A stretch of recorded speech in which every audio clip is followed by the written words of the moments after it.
Good morning, guys. So morning usually wake up ஆகிட்டேன் almost 3:30க்கு. So 3:30க்கு wake up ஆகிட்டு and தெருலாம் groom பண்ணிவிட்டு, so நம்ம மார்கழி days இல்லையா, ஸோ எப்போயுமே மார்கழி டேஸ்னாலே நம்ம ஒரு 3:30க்குலாம் அழகாக தெருலாம் பெருக்கிட்டு தண்ணிலாம் தெளிச்சுட்டு, ஸோ எனக்கு வந்து ரோடெல்லாம் வந்து பக்காவாக க்ளீனாக இருக்கணும். நம்ம வாசல் மட்டும் இல்லாமல் ஃபுல் ரோடுமே நல்லா பெருக்கிட்டு தண்ணிலாம் நல்லா வாசல்லாம் தொலைச்சுண்டு தென் என்ன பண்ணுவேன் நெக்ஸ்ட்டு கொஞ்சம் நேரம் ஒரு 5 மினிட்ஸ் அப்படியே கொஞ்சம் காயட்டும் and one more time groom பண்ணிவிட்டு அகைன் நான் கோலம் போட ஸ்டார்ட் பண்ணுவேன். எனக்கு யூஸ்வலாகவே மார்கழியில் வந்து புள்ளி வச்ச கோலம் போடுறது ரொம்ப பிடிக்கும்.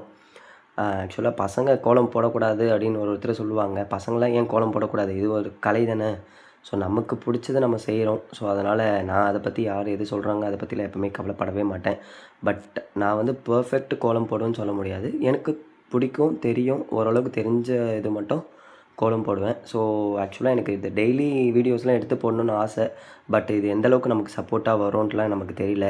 ஸோ ஏதோ எனக்கு தெரிஞ்ச கோலத்தை அழகாக ஒரு சின்னதாக ஒரு ரங்கோலி மாதிரி போட்டேன். ஸோ இது வந்து ஒரு 21 புள்ளியிலேருந்து ஸ்டார்ட் பண்ணி, சாரி இது வந்து 15 புள்ளியிலேருந்து ஸ்டார்ட் பண்ணி 8 புள்ளியில் முடிஞ்சு அதை ஒரு ஸ்டார் பூ கோலம் மாதிரி போட்டு, ஸோ அந்த டேவை வந்து ஃபுல்லாக ஃபுல்ஃபில் பண்ணிட்டேன். ஸோ அப்புறமா போயிட்டு தேடி பார்த்தேன், சரி எங்கேயாவது பூ கிடைக்குமா, மாட்டு சாணி கிடைச்சா கூட அழகாக ரவுண்டாக பிடிச்சி வச்சு நடுவில் அந்த பூ வைக்கலான்ட்டு. பட் எனக்கு அது எங்கேயுமே கிடைக்கவே இல்லை.